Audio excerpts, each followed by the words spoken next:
Welcome back mga kabayan. Nagbabalik po muli ang inyong lingkod upang magbigay sa inyo ng mga bago at nagbabagang mga balita.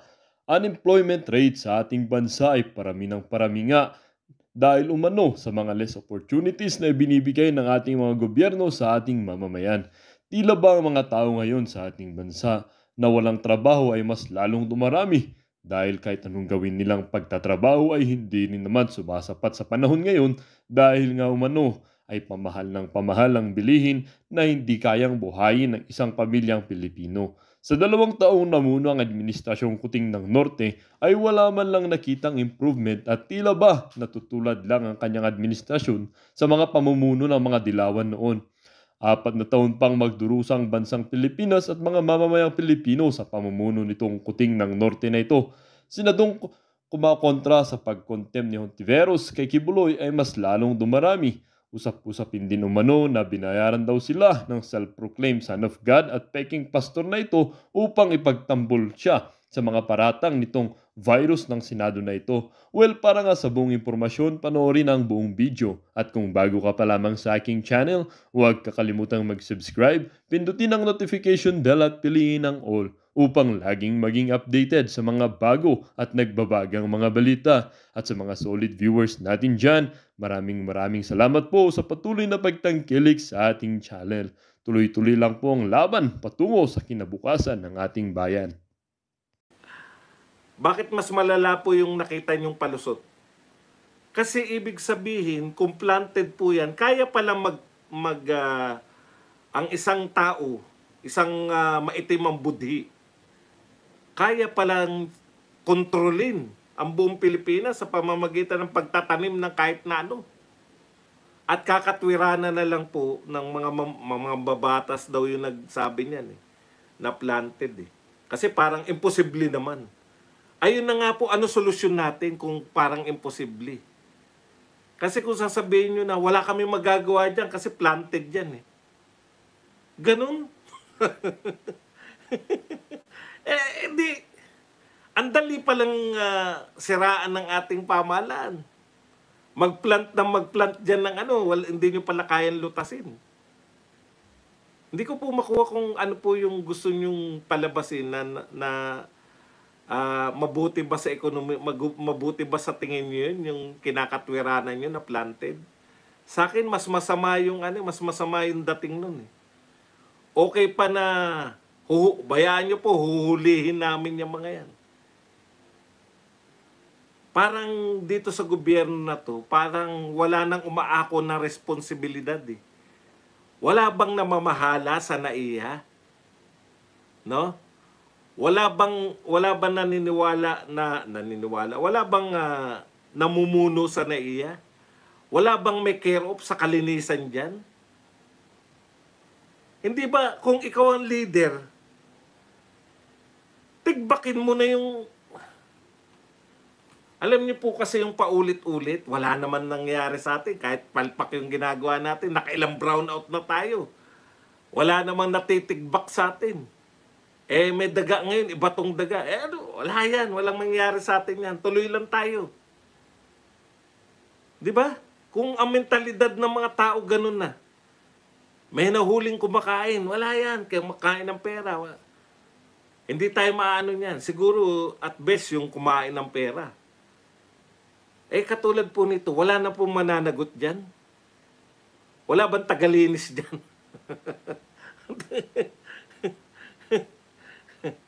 hindi ko tignan niyo ito simple Kung ikaw ay taga-eskwelahan ka, principal ka sa eskwelahan. Tapos may bisita kayo. Biglang nagtakbuhan yung mga daga, naghabulan. Hiyang-hiya yung principal. Puta, sasabunin. Kung hindi permanente yung janitor doon, malamang masisante na. Sa kahihiyan sa isang bisita na dumating. Dumating ang supervisor, may bisita. Tanggalin mo yung janitor na pabaya.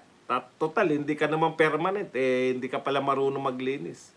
Alam niyo yun, yung makakita man lang tayo ng hostisya doon sa mga, hindi po yung po pwede. At tinanim yan Gusto nilang siraan yung Pangulo. O so, Kung gusto nyong palabasin na tinanim, hulihin nyo yung wala bang CCTV dyan? Walang makakaalam na hindi ko madalas akong bumiyahe. Kami lang bang mga tagalabas? Kami lang ba ang hihigpitan? Paano po na ilulusot yung mga daga? Huwag niyo pong katwiranan. Ang kinakailangan po may managot. Kaya po paulit-ulit yung pagbabawal ng balahala kasi, di ba? Kahit ba sabihin yung tinanim yan eh. So ano ngayon? Bakit kayo nataniman in the first place? Na dalawahan, na tatluhan, hanggang 10. Ilang beses bago may mangyari. Yun yung frustration naming nanonood. Pagtatawanan na lang ba tayo ng mundo? Pupunta ako sa Pilipinas, magbabakasyon ako ron. Ha? Alam mo ba daga kung gaano kalaki daga dun? Gumagastos tayo ng Department of Tourism, nag-imbita tayo ng mga turista dito sa Pilipinas. Totoo po yun. Pinakamagagandang beach. Pinakamagagandang natural beach. Pero masikat yung masikat yung palabas na daga eh. Lalo na kung may pangalawa pa. Etong daga na to, yung daga na nakita sa una, nasa tuktok eh. Eto po sa baba na dumadaan eh.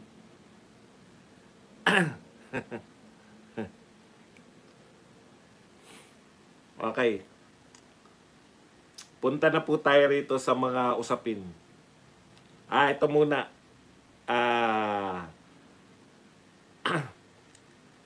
Umabot sa 9.4 million ang bilang ng mga Pilipinong walang trabaho o jobless. Bata ito sa pinakahuling survey ng Social Weather Station na isinagawa nitong Disyembre 2023. Mapapansin po rito, mababa na nung September eh. Hindi ko po alam kung nagkataon o dulot ito nang simula, may timeline po yan eh. Iugnay po natin yan dito sa sinabi ni eto muna no. Noong September, 7 point something lang yung walang trabaho milyon. Ngayon biglang naging 9.4. So nadagdagan po ng halos 2 milyon na nawalan ng trabaho. Ang problema diyan, yan po ba ay nagkataon lang na mula September pabagsak lahat eh, mula September eh. Mataas yung inflation rate. Bumababa na inflation rate. Pagpasok yung inflation naman, pagpasok nitong January, mataas na naman yung presyo ng bilihin. Pinagmamalaki nila yan, bumababa yung presyo ng bilihin. Ang tanong nga natin diyan, kahit ba bumababa ang presyo ng bilihin, mahal pa rin yung bigas, di ba? Pangkalahatan daw bumababa. Ngayon, pagtuntong ng Enero, mataas na naman ang bilihin. Tapos mababalitaan natin na dumadami yung jobless. So 9.4 million na ngayon yung jobless. Tapos mababalitaan natin ang inaatupag pa rin nila paano babaguhin yung konstitusyon. Mababalitaan pa natin na yung Pangulo ng Pilipinas, biyahe pa rin ang biyahe. Tapos mababalitaan din natin, kasi napapaniwala pa tayo nung una no? Kaya bumabiyahe, salesman yung ating presidente, inaalok niya yung Pilipinas dahil dyan nakakapag-uwi siya ng sangkatutak na pledges. Pero sa aktual, nakita po natin ngayon, negative po tayo pagdating sa investment. Negative. Ibig sabihin, mas marami po yung gusto nang tanggalin yung kanilang mga pinuhunan dito sa Pilipinas kaysa sa mga gustong maglagak ng puhunan. Yan po ay aktual na naganap. Sunod-sunod. So mas negative po tayo sa Ito po, walang amount ng talkies ang makakapagbago nitong mga datos na to. Hiramin ko lang sa mga hiramin ko lang sa mga dilawan. Resibo. Hindi nyo mababago ng mga talkies yung resibo. Nagkataon, na nung sinimulan nila na atakihin si Sara Duterte, tinignan ko yung pecha kung kailan nila sinimulang atakihin September. Magmula nung Setyembre, pababa na po yung dati pataas po lahat nung may unit team pa. Hindi ko alam, sabi ko nga hindi ko alam, hindi ko mapapaliwanag, hindi po ko ekonomista. Mas maganda yung ekonomista magpaliwanag niyan. Pero yung epekto po,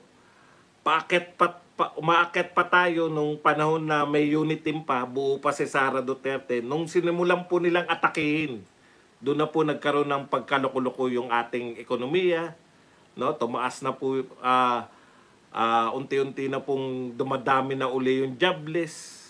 Yan, no? Resulta po yan. Hindi po atin yan, SWS yan. Okay. Sa madaling salita, baka may epekto. Hindi ko alam. Hayaan natin yung ekonomista, hintayin natin. Kaya lang yan yung trend ngayon. No? Pero, ganun pa man, asahan po natin na yan, dyan talaga papunta yung trend. Bakit? Given to na wala pa tayong major na sakuna. Nagaganap po ito pagtaas ng presyo ng bilihin. Tumaas na po, di ba? Enero, mataas na po. Tumaas na yung inflation rate.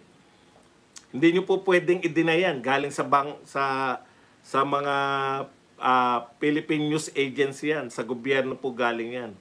Na tumaas na po yung inflation. Bumababa na po ang may trabaho. Tumataas na po pala yung walang trabaho. Bumababa po yung investment imbis na madagdagan kahit kaikot-ikot. Kaya nga pinupush masyado itong pinupush masyado to Kaya lang, ang paniniwala ko po dyan, bilang investor, nakita nyo naman, no? Nakita nyo yung sinasabi ni Pangulong Marcos doon sa Australia, di ba? We are in the forefront of, just like in World War II. Ang Pilipinas daw ay nakapronta na naman sa isang parang nagbabadyan digmaan. Kung yan yung headline natin, headline po ng mga dyaryo natin yan. Proud na proud sila. Talagang galing ng Pangulo natin. No? Gusto niyang ipagtanggol ang Pilipinas. Tapos lagi-lagi, paulit-ulit po tayong binobomba, paulit-ulit po tayo yung NIR coalition, yung muntik-muntikan na magbanggaan yung mga barko natin at barko ng China. Nakakarating po sa ibang bansa yan Ano po ang dating? Ang tapang ni BBM. Kita niya, maganda ang dating Ang tapang naman ni BBM. Hindi siya umiiwas sa China. Sakyan natin, hindi po ako nanluloko. Ganun talaga. Marami pong patriotic sa iba't ibang bansa Biruin mo, maliit ang Pilipinas. Ang tapang. Ito po aminin natin to. Ako fair ako Hindi ko po kayo inuuto. Kung ikaw pangkaraniwang kang tao sa ibang bansa, makikita mo China at Pilipinas, sasabihin ng mga tao, ang tapang naman ni Marcos, ang tapang naman ng Pangulo ng Pilipinas. No? Ano siya sa China? Yung pangkaraniwang tao. Ang problema, yung mga investors hindi po ganun mag-isip ang tapang ng Pangulo ng Pilipinas, mag-invest tayo dyan. Baka anytime magkaroon ng gera. Hindi po ganun mag-isip yung investor Ang investor ganito, puta matapang tong presidente ng Pilipinas. Baka magkagera sila ng China, huwag tayong mag-invest dyan. Alam niyo ibig sabihin?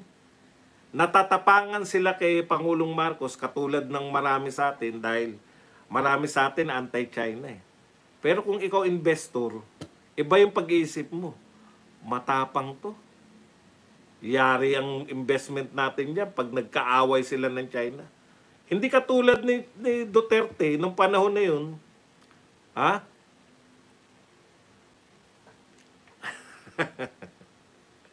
Alam niyo po, sa totoo lang, hindi ko po alam kung bakit niyo po sinasabi yung mga vlogger na yung malilit. Gusto niyo po ba banatan ko sila? Hindi po, namimili po tayo ng babanatan. Hayaan niyo lang po. Ito pong namin, ito pong aming trabaho. Prone po kami sa banat kabi-kabila. Patagilid, patalikod, paharap na banat. Okay po yan. Huwag po kayo mag-vlogger kung hindi po nyo kayang makipagbanatan. Okay? Totoo po yun, nakakabilib talaga yung para tayong, anong tawag dyan? Para tayong David kontra sa Goliath. Di ba nakakabilib yung ganun? Nakakabilib po yun eh. Para tayong Ukraine kontra sa Russia. Para tayong Zelensky kontra kay Putin. Di ba, no? Yun eh. Kaya lang, dahil may experience na nga ng ganun yung mga tao, teka muna. Ayun po yung wala tayong wala po tayong bolahan, no? Hindi po ako nambobola sa inyo. Ganun po mag-isip yung mga investors. No? Kaya nga, yan yung balita, di ba? Kinukuha na nila investment nila makikita niyo sa stock market eh. Nung panahon ni Duterte, ang daming kumita sa stocks natin. Kasi ang daming pumapasok na pera. Ang stocks kasi parang parang nagtitinda ka rin. Mas maraming bumibili, mas tumataas yung presyo ng stocks. Ganun po yan eh, no? Kaya ganun. Okay. Sa madaling salita, mga kapatid, yung nakakabilib minsan na napakatapang natin, na umaasta tayo na tayo ay hindi papayag na padaig dito. Kasi ang projection ni Duterte noon, nakipagkaibigan na sa China yung Pilipinas, di ba? Matapang si Duterte sa mga kriminalidad, matapang sa droga, pero sa China, tapatin ko kayo bakit nakipagkaibigan? Pero ang utak na investor, putya, magkaibigan ng China at Pilipinas. Bubuhos yung China rito ng pera. Pasok tayo rito, yayaman tong Pilipinas na to. Ganun po yung mentalidad. Iba po mag-isip yung mga yung mga investors natin. Kaya ang dami po nag-invest, ang dami nagpasok ng pera nung panahon ni Duterte. Kahit hindi na siya ikot-ikot. May kaugnayan ba yan sa kawalan ng... may magandang sinabi rito si halo-halo na po to. Bahala na kayong umintindi. Tuloy-tuloy na lang talakayan. Hindi na per-peraso. Magkakaugnay naman yan eh. Okay,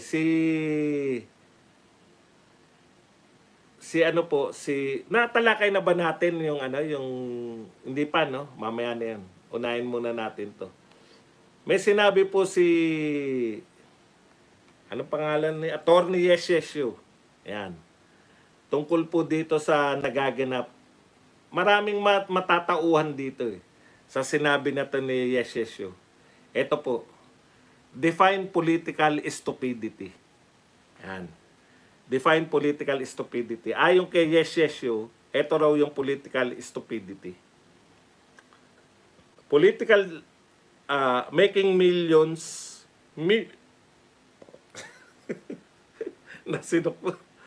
making millions of political enemies. May nakakaalala sa akin. From those who were once staunch allies, no? Millions will be rallying regularly, looking for mistakes and posting them on SOCMED and MSM. For 4 years, great work. Yan po ang pang-aasar na sinabi ni Yesesio o ni Atty. Topacio, na ang political hindi niya naman tinukoy na ito ay para kay PBBM administration. Pero ito po sinabi niya. Define political stupidity. Ano raw yung political stupidity? Ito yung gawin mong yung milyon-milyon na dati mong taga-suporta ay gawin mong kaaway. Di ba? Millions na patuloy na maghahanap ng butas sa iyo, millions na magrarally, millions na magpo-post sa mga social media laban sa iyo at sa pamahalaan mo. Yun ang pinakamaling gagawin. Kaya nga political stupidity. Bahala na po kayo kung sino pinatutungkulan ni Atty. Topacio. Alam nyo, totoo naman yun no? Before naramdaman na natin yan eh. Ako hirap na hirap ako niyan kasi pati po yung mga vlogger ni BBM, marami po dyan, pagkaupo, Gusto na kagad nila, banata na kagad to si Sara Duterte. Di ba? Pero umabot pa hanggang September 2023. Doon talaga sila nag-all out eh. September 2023, nung sinalang nila yung confidential fund, gusto nilang parang too early. No? Too early po yun. Para po,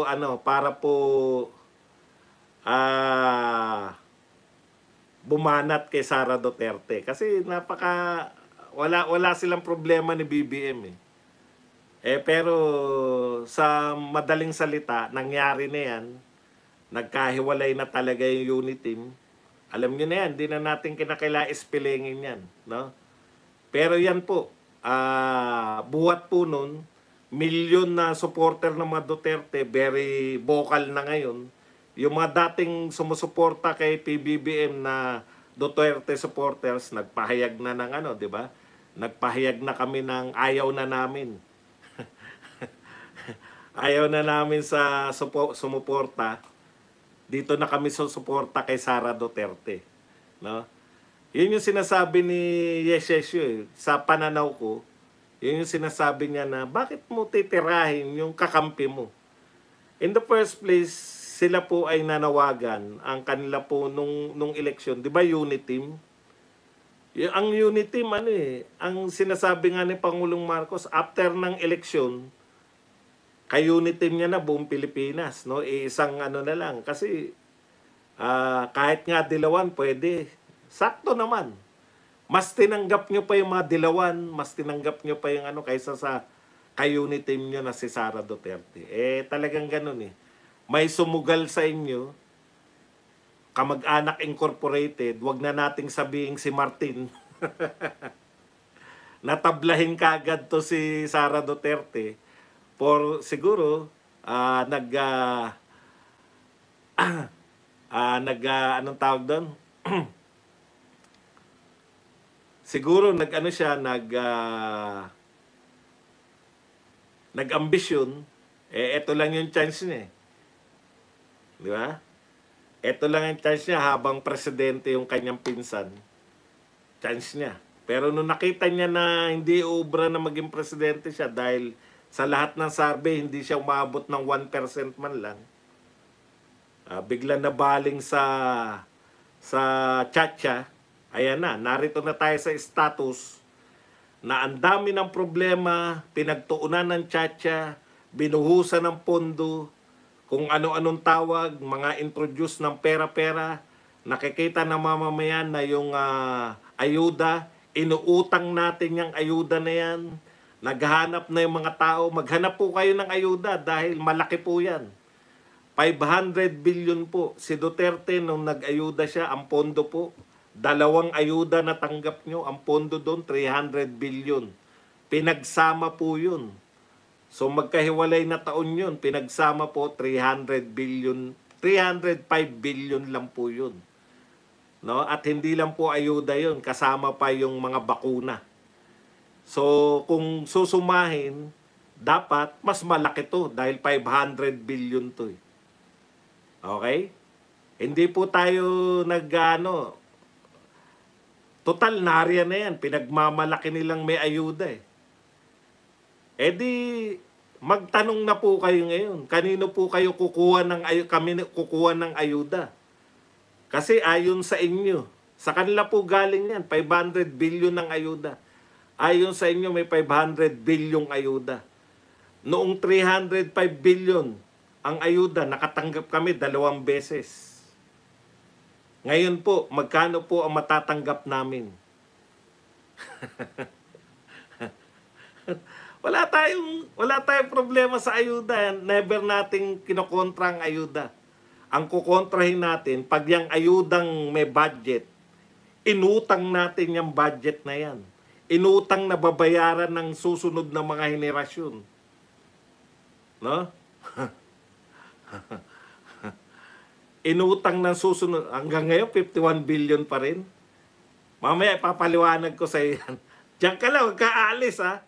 Sabi niya, ito, Hindi mo nga mapaliwanag yung 51 billion eh. Ito, sabi niya, mas bugok ka, di nga mapaliwanag kung saan. O mamaya, nagdi-discuss pa lang ako eh. Huwag niyo paalisin niya. Pag umalis ka, hindi mo maririnig. Kasi paulit-ulit na tayo riyan eh. Wala ta. Ang dali lang i-discuss nga eh. Ulitin ko ulit para sa'yo. Special ka eh. Ayan ha, special ka ha. Didiscusan kita ng 51 billion. Yan lang naman pa. Sa mga bugok na vlogger siguro, pwede nyo mailusot yung ganyan na hindi kaya paliwanag. Kaya namin ipaliwanag yan. Okay, dito na po tayo. Balik po tayo rito. So, tama tong sinabi ni Yesesio, no? Millions ang sumusuporta sa mga Duterte. Hindi nyo kayang i-deny yan. Millions siya, kaya nga nakakaikot, maisog. Hindi nyo alam yung nangyari, no? Umiikot na yung mga Duterte, sabi nga prayer rally. Pero ayaw nyong maniwala na prayer rally dahil memorahan. O, tama yung hinala nyo. Tama yun.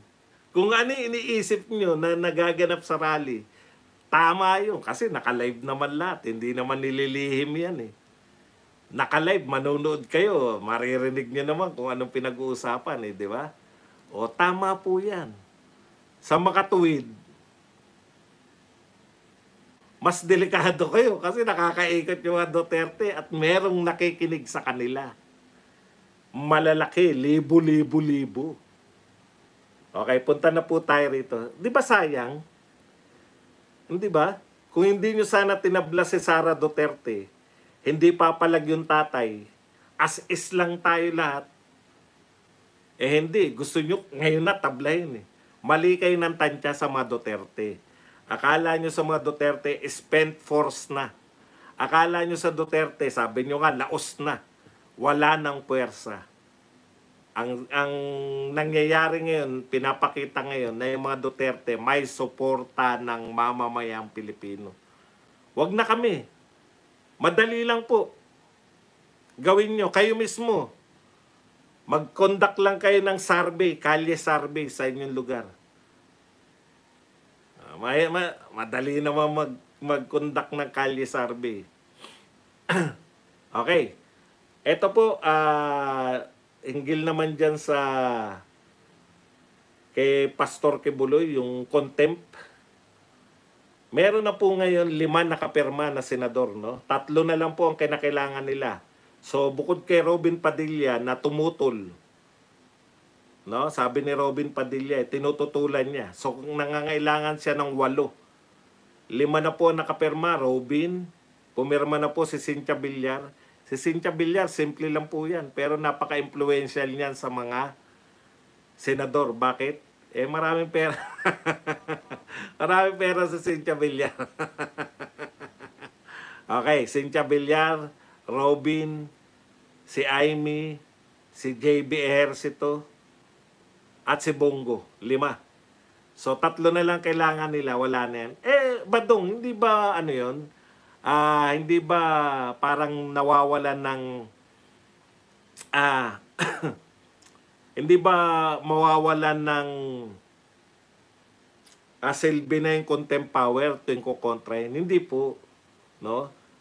Kasi very obvious naman yung ginagawa ni Risa Ontiveros. In the first place, minority siya eh.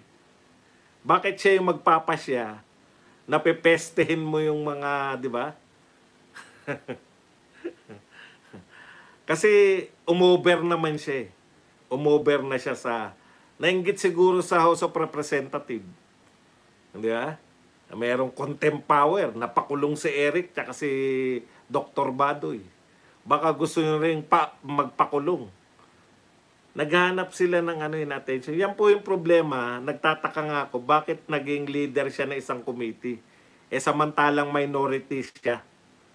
Kung minority ka at binigyan ka ng isang committee, ewan ko kung bakit nagkaganon. Ang alam ko dyan, ang panay majority yung majority ng Senado yung pinuno ng mga committee. Precisely sa ganyan dahilan. Kaya sila minority, karamihan sa minority opposition. 'Di ba? Gagamitin mo yung posisyon mo para sumikat ka. Yan nga ginagawa ni Rayson Tiveros. Ginamit niya yung pagiging committee chairman niya para pasikatin yung sarili. In expense ng isang... Alam nyo, wala pong problema sa mga government officials. Kasi doon po talaga direkta eh. Kung may anomalya yan sa gobyerno, dapat pwede talaga yung imbestigahan ng mga Senado at ng Congress. Pero ang pagkakaiba kasi mga pribadong tao to eh. No? Tapos nag-aaksaya tayo na napakahabang panahon. Wala nang pretensyon na ito. Yung parang mali kasi, nagsimula yan, DOH muna yung gusto nilang tutukan eh. DOH ay gobyerno. Doon ko po narinig yan na kay Marcoleta. No? Yung pag-iimbestiga na yan. Kaya tinanong ko yan kay Paras eh. Pwede naman daw basta may malinaw yung objective. Sabi ni Congressman Paras nung in-interview ko. 2 interview lang po ako sa tanang buhay ko eh. Naroon po yan sa Pindot na TV Maganda po yung mga pinag-usapan namin dyan. Maraming mali si Ontiveros kasi hindi naman siya abogado. 'Di ba? Una, alam niyo po ba na sa korte, bawal ka manumpa ng ako'y magsasabi ng, 'di ba? Do you swear to tell the truth and nothing but the truth? 'Di ba ganon? I swear to tell the truth and nothing but the truth, Your Honor. Paano ka magsasabi ng totoo? Mukha mo pa lang, pagkatao mo pa lang, hindi mo na masabi. Alam niyo ibig ko sabihin? Magsasabi ka ng totoo, sumusumpa ka. Bakit alias yung pangalan mo? Bakit hindi mo maipakita yung mukha mo? Yun yung unang tanong dun sa panunumpa. Walang bisa yung panunumpa kasi hindi totoo mismo yung pangalan mo, hindi totoo yung pagkatao mo. Sabi nga, kung natatakot sila sa buhay nila, kaya nga merong executive session. Sa napanood niyong video mga kabayan, ano naman po ang inyong mga opinion? Ang ating comment section ay bukas para sa inyong mga komento at reaksyon. Huwag kakalimutan, do not let your thoughts left unspoken. As citizen of this country, your opinions matter. Huwag pong mahihiyang magbigay ng inyong mga saloobin, mga kabayan. At syempre, huwag nyo din pong kakalimutan i-share ang video ito upang inyong mga kaibigan at kapamilya ay maging aware din sa kung anong nangyayari sa ating bansa. Huwag din kakalimutang mag-iwan ng like. Hanggang sa muli!